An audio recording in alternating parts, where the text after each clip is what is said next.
You stand under flickering fluorescent lights, a numbered ticket sweating in your hand. A mechanical voice echoes overhead, calling the next number in line. No one meets your eyes. Here you are, just another file, another case, a cog in an indifferent machine. You feel yourself fading into the background. You shuffle forward when the number on your ticket flashes, but even this motion feels predetermined. The clerk doesn't look up as he stamps your papers. In this moment, you are utterly powerless, an anonymous petitioner at the altar of bureaucracy. The system hums on, whether you exist or not. For you and countless others, life often feels like this, a series of impersonal transactions and silent defeats. You navigate institutions designed to ignore your humanity. Each day reinforces the same message, that you have no voice that matters. Bit by bit, this realization has been steadily corroding your spirit. You remember the small humiliations that confirmed your helplessness. The times you were dismissed with a shrug or treated as invisible. Each insult and injustice you swallowed turned into a poison inside you. Powerlessness has a flavor, bitter then metallic, that lingers on your tongue long after each bitter moment has passed. And so you shrink. A quiet shame accompanies you everywhere, as if apologizing for your own existence. You lower your eyes when speaking truth, expecting dismissal. Inside, anger simmers at this indignity, but it finds no outlet. It turns inward on you, feeding that dark voice that whispers of surrender. You cultivate a private world in which you are the hero and the victim. In your mind, you replay arguments and invent victories that never happen in reality. This secret theater is where you exert the only control you feel you have left. Bitterness becomes the closest thing to comfort. There is a strange satisfaction in this bitterness. You find yourself deriving a perverse comfort from your own suffering. If the world has refused you joy, at least pain is yours to savor. In despair, you discover a bitter edge of pleasure, the last sad refuge of your wounded pride. For a moment, this dark joy feels like power. No one can take away your suffering if you cling to it. It becomes proof that you still have a will of your own. Like a man dwelling underground, you spite the world by reveling in what should have broken you. Yet this twisted sense of control comes at a cost. It isolates you further. The world that hurt you remains unchanged. You are the one steeping in poison. Your triumph of suffering starts to feel hollow and meaningless. The anger grows, seeking a target, something or someone to lash out against. You can feel it building. The desire to break something, to rebel against everything that confines you. The fantasies of revenge that played in your head now demand action. The next time you're stepped on, you might not submit quietly. Powerlessness is pushing you to a perilous edge of fury. You imagine defying your oppressors in a dramatic act.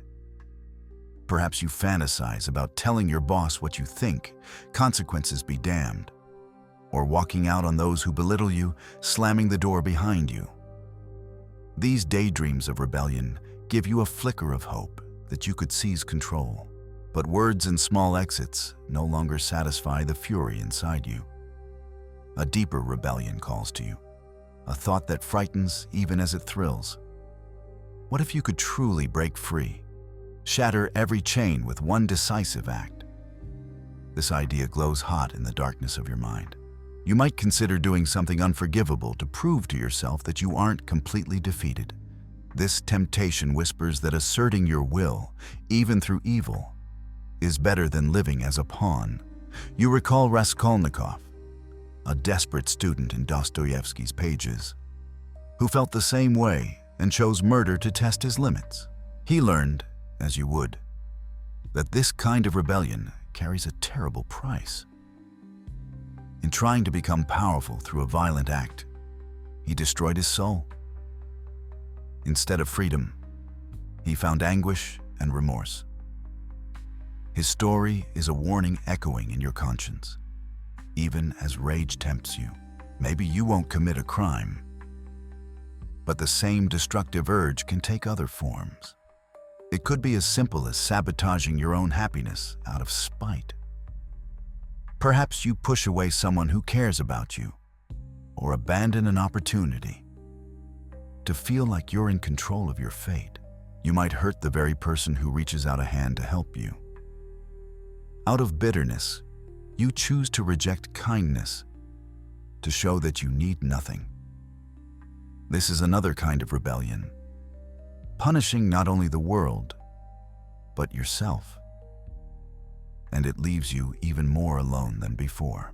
In Notes from Underground, Dostoevsky's underground man does exactly this. When a woman offers him compassion, he repays her with humiliation. He cannot stand to be helped. He needs to feel superior in his misery. After driving her away, he is left with nothing but the echo of his spite. And you know this pattern. Perhaps not as dramatically, but in your own life, you felt that impulse to snatch away any good thing before it can disappoint you. You choose loneliness over the risk of rejection. You choose suffering over the vulnerability of hope. It's a vicious tightening cycle. Tightening. You reach a point where you no longer recognize yourself. The kind, hopeful person you perhaps once were has shriveled. In their place stands a stranger driven by spite and fear. You see this, and yet you feel unable to stop it. The momentum of despair carries you forward inexorably. How far will you go? Will you burn your world to feel a momentary sense of power? These questions churn in the pit of your stomach. The line between victim and villain blurs. In your quest to escape powerlessness, you are becoming the very thing you once feared and despised. The breaking point comes. In a moment of anger or despair, you cross the line you swore you never would. It could be a cruel word that can't be taken back, a betrayal, or something worse. The part of you that once cared about consequences is silenced for good. For a moment, you might feel triumphant or liberated. You finally did it. Broke the chains, acted on your own terms. But that feeling fades quickly, like a firework turning to ash. In the silence that follows, you can already sense the consequences gathering, like storm clouds on the horizon. Soon, reality hits with full force. The relationships you damaged begin to crumble. The guilt of what you've done slithers in, coiling around your heart. You realize that in your bid to feel powerful for an instant, you may have ruined things that truly mattered. Regret seeps into your bones. You try to tell yourself you had no choice, that the world pushed you to this. But in the dead of night, that justification rings hollow. Alone with your conscience, you feel the weight of responsibility. The same act that made you feel powerful now makes you feel wretched. Your body and mind begin to pay the price. Perhaps you fall ill with stress or sink into depression. You avoid others out of shame and fear of judgment. Paranoia might creep in. They all know what you've done, you think. The walls of your inner prison close in tighter. For all your rebellion, you feel more powerless than ever. The consequences are out of your hands. The damage is done. You are a prisoner of your own choices. It dawns on you that this is the real bottom. Not victory over your oppressors, but a personal hell of regret. Dostoevsky understood this descent intimately. Many of his characters break themselves against the walls of their own powerlessness. Whether it's Raskolnikov's fevered guilt, the underground man's spiteful isolation, or the possessed souls in the devils watching their ideals implode. Each illustrates that rebellion born from despair often ends in self-destruction. It's a tragic pattern. A person fights the world and themselves to escape feeling small, only to end up crushed under the weight of their rebellion. You see now that what you thought was an escape was really a trap. In punishing the world, you ultimately punished yourself far worse. Where do you go from here? You stand in the rubble of your revolt, broken and exhausted. You can no longer pretend that your self-destruction was a victory. It wasn't. It was a cry of pain, answered only by echoing silence. And yet, this isn't the end of your story. Amidst the ashes of your certainty, something quietly flickers. You're stripped of illusions. Neither submission nor rebellion freed you from suffering. For the first time, you confront yourself without the armor of anger. There is only you, fragile and human, facing the reality of what you've done and what remains. You are humbled. In this humility, you find a new kind of strength.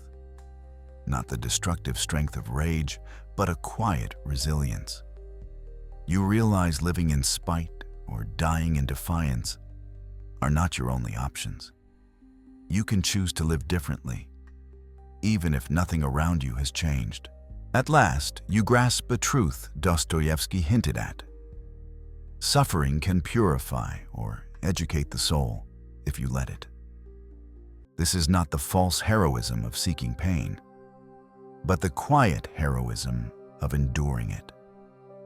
You begin to accept that pain is a teacher rather than only an enemy. In Crime and Punishment, Raskolnikov, after all his suffering, finds a glimmer of redemption not in grand triumph, but in humble love and repentance. Similarly, your salvation will not be a dramatic reversal.